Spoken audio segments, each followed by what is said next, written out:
Queda justo un poquito más del tiempo señalado, pero bueno, valió la explicación.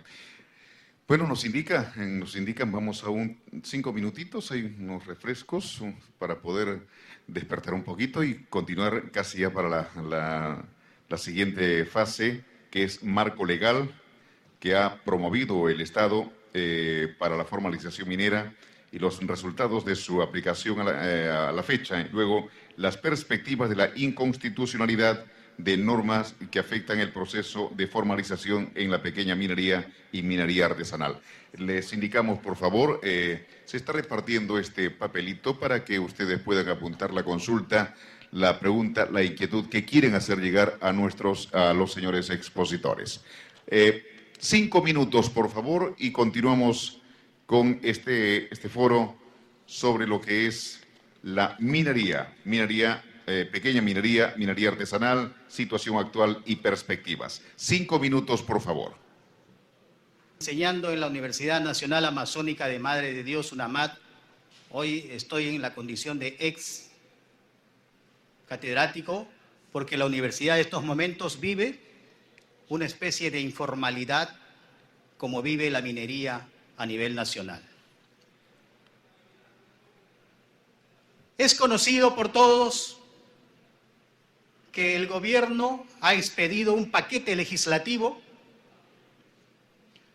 desde la 1100 hasta la 1107, cuyo objeto de estudio y de análisis es justamente la minería ilegal y la minería informal. Este paquete legislativo, que lo emitió el gobierno por autorización o delegación del Congreso, lo que han hecho es frenar la actividad minera en todo el país y sobre todo en el departamento de Madre de Dios. Esta es una realidad. ¿Qué hacer? ¿Cómo entender este fenómeno que el gobierno ata a esta actividad minera tan importante? ¿Cómo entender que el propio sistema no permite que haya una reforma o revolución en la producción o en la actividad productiva de la minería en el departamento de Madre de Dios y en el Perú? Queridos amigos, el tema central consiste en entender qué cosa es formalización. ¿Qué es formalizar? Es un neologismo que nos lleva justamente a la legalidad. Las actividades son de dos tipos. Son actividades legales o son actividades ilegales. La informalidad no existe, es un tránsito nada más entre lo legal y lo ilegal. Es decir, es un mundo mixto o es un punto equidistante de estos dos conceptos de la legalidad o la ilegalidad. Recordemos el Código Civil de 1984. ¿Por qué existen, por ejemplo, personas jurídicas no inscritas? Porque recoge esta legislación, el Código Civil, una realidad que es esta persona jurídica que actúa paralelamente a un registro y que solamente se necesita un libro de actas para poder hacer vida institucional.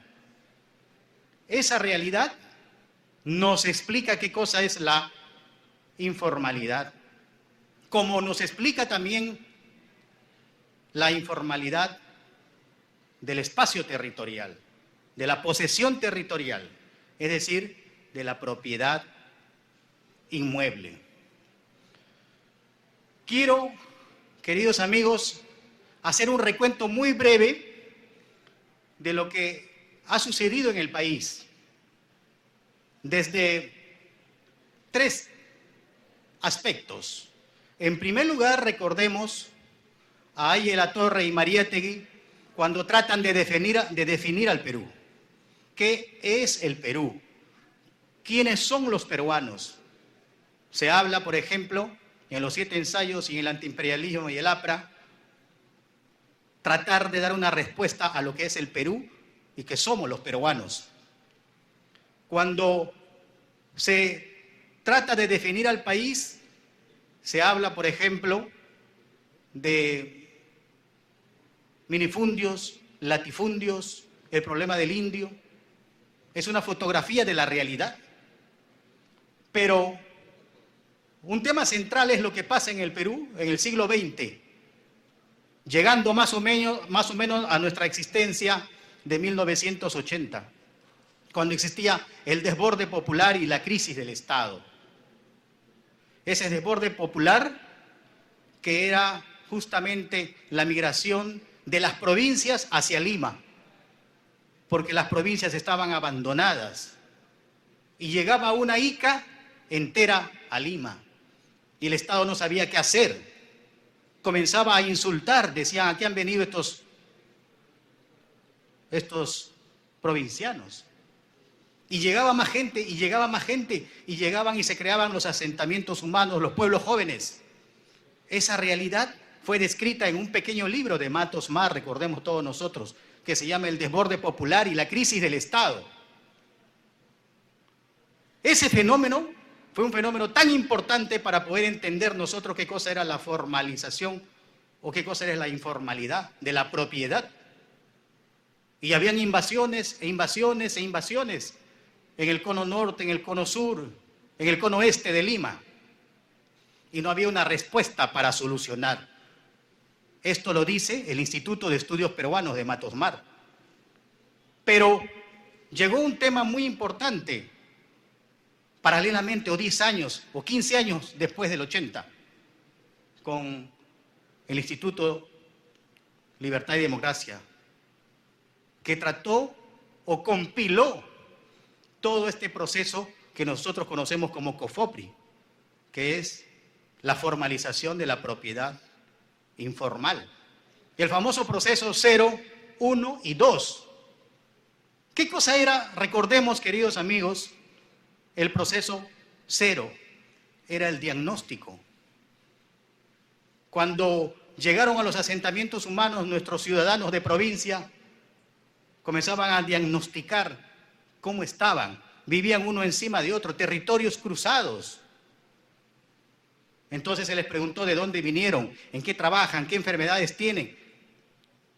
Y lo más importante es que no le pedían nada al Estado, pero sin embargo se necesitaban colegios, se necesitaban postas médicas, se necesitaba sistema de transportes, se necesitaba alumbrado, saneamiento.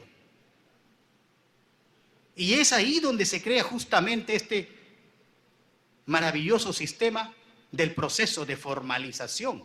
Porque ahora se habla de un proceso de formalización que está descrito en la 1105, que es un proceso de formalización que nosotros lo denominamos la formalización formal, que realmente no sirve para nada.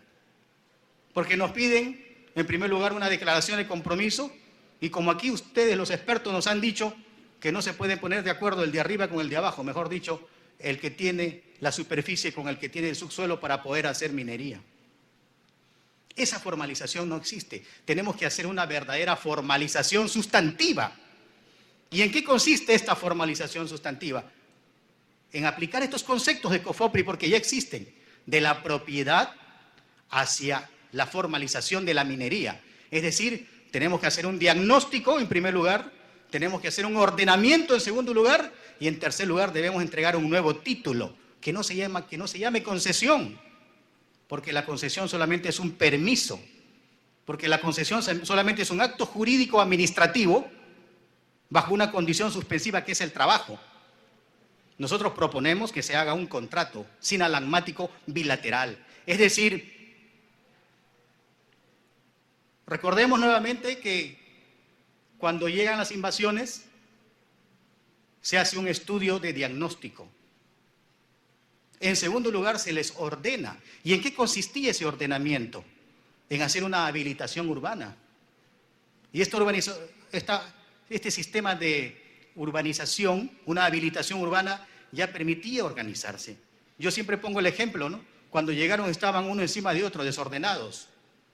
Cuando se hizo la habilitación urbana, le dijo, usted venga a este lado, usted aquí, aquí, aquí. Eso fue el paso número 2. Y en el tercer lugar se le entregó a cada uno de ellos su título de propiedad. Entonces pasamos del proceso 0, 1 y 2, del diagnóstico al ordenamiento y a la entrega del título de propiedad.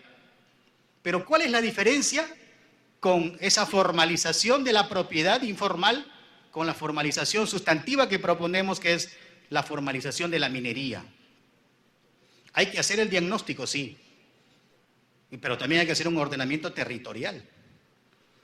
¿Cómo hacemos el diagnóstico? Madre de Dios, 1.850 concesiones que pueden estar caducando. 35.000 mineros sin tierra que han invadido. ¿Qué hacer? Diagnostiquemos quiénes son, dónde están, qué tecnología utilizan, con qué sacan el metal precioso. Hay que ubicarlos donde están georreferencialmente para luego hacer un ordenamiento territorial, que es el punto o el paso número 2. Yo quisiera explicar cómo podemos hacer este ordenamiento territorial. Queridos amigos, Estados Unidos e Israel hace muy poco han lanzado el satélite Lanza 7. Y con el satélite Lanza 7 se puede identificar los territorios hasta más o menos 450 a 600 metros de profundidad. Y podemos definir con plena certeza qué espacios son mineros, qué espacios son forestales, qué espacios son agrícolas, qué espacios son ecoturísticos. Conozco al ingeniero Oliden, que ha hecho una investigación profunda, un peruano ilustre, que sabe manejar estos sistemas satelitales y que ha identificado en todo Madre de Dios, en el corredor minero, que es el 7% del territorio de Madre de Dios, hay más oro fuera del corredor.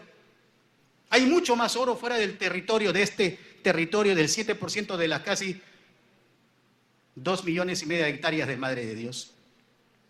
¿Y cómo se ha identificado con este sistema satelital?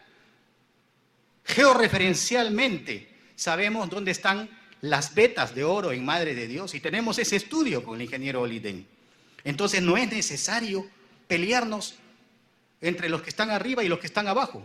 Solamente ponernos de acuerdo, porque ya sabemos exactamente cómo podemos sacar quirúrgicamente el oro. Esto es una realidad, no se dice, lo estamos diciendo acá en el Congreso de la República. ¿Es posible hacer minería? Sí se puede hacer minería y sí se debe hacer minería, porque ese es el concepto más importante para los trabajadores que se dedican a la minería en Madre de Dios, porque somos un país minero, porque somos un departamento minero en Madre de Dios. ¿Es posible hacer minería? Sí se puede hacer minería. ¿Cómo? Como estamos tratando de explicar a través de este proceso del ordenamiento, pero el ordenamiento tecnológico, ubicando los espacios territoriales según la vocación productiva. Y en tercer lugar, tenemos que entregar justamente este nuevo título de propiedad que no se llama concesión. Tiene que ser un contrato sinalagmático, bilateral, donde el Estado tenga derechos y deberes, donde el minero tenga derechos y también deberes. El Estado no solamente tiene que cobrar una regalía, un impuesto, sino cuando, por ejemplo, en una zona comienza a haber un espacio territorial desarrollado, crear situaciones de ciudades intermedias donde puedan poner policías, postas médicas, colegios, sistemas de desarrollo como una forma mínima de un catastro para el desarrollo rural y urbano. Esa es la visión que se tiene de un grupo que hemos comenzado a hacer un estudio en la Universidad Nacional Amazónica de Madre de Dios hace muchos años. Pero sí es posible hacer. La minería está en emergencia. Madre de Dios se sigue haciendo minería, pero ya no se vende ahora en los lugares que se vendía antes. Se está vendiendo en Brasil, se está vendiendo en Bolivia, se está vendiendo por lo bajo y ni siquiera el departamento se beneficia. Ya no vemos casas que se construyen. Los mineros están siendo persecutados por la SUNAT, por lavados de activos. No puede ser. El Estado se ha vuelto persecutor de la gente decente que es el minero. Y eso no puede existir, queridos amigos, en un Estado de Derecho. Por eso, nosotros explicando este proceso de formalización sustantiva y olvidándonos de la 1105, que es un proceso de formalización formal, entre comillas, planteamos este proceso de formalización recogido justamente de la experiencia de COFOPRI, que es perfectamente adaptado a este proceso de formalización de la minería, pero con el entendido de que en la formalización inmueble uno se queda a vivir. En la formalización de la minería uno entra, saca el mineral y se retira, pero para eso hemos identificado los bolsones para entrar y sacar y remediar. Entonces, queridos amigos, también hacemos la propuesta de que es posible hacer minería ahora, de emergencia, porque se ha satanizado al minero que utiliza dragas, carancheras, tracas, balsas, chutes que van en contra del 1100 y que está prohibido hacer en espejos de agua. Eso dice la ley, normas ambientalistas, pero ¿cuál es el espíritu de esa ley? El espíritu de la ley es no contaminar. ¿Y cómo no contaminamos? Cambiando esa tecnología obsoleta, vieja, por una nueva. Y eso sí es posible, queridos amigos, realizar y hacer. Por ejemplo, nosotros planteamos la ley del chatarreo de la minería. ¿Qué es lo que se hizo o se hicieron con los carros en la ciudad de Lima? ¿Acaso no se hizo el chatarreo y salieron los carros viejos, se le dio un bono al taxista y ahora tienen carros modernos, nuevos, a través de un sistema de energía de GNB, del gas de camisea, y no contamina, y se ha cambiado la matriz energética? Eso es lo que nosotros proponemos también para estos momentos que está la minería en Madre de Dios en emergencia.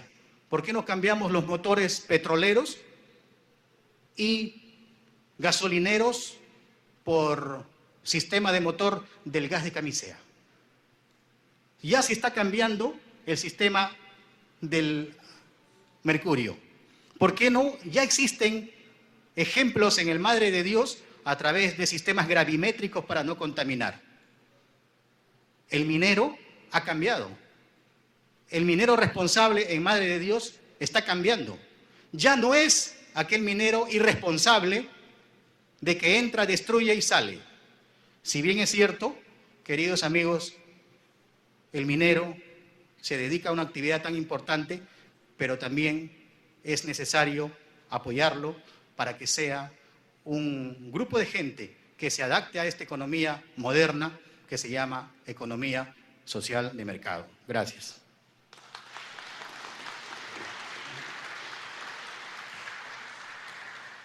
Bien, muchas gracias, profesor Mario Villanueva Ríos, catedrático.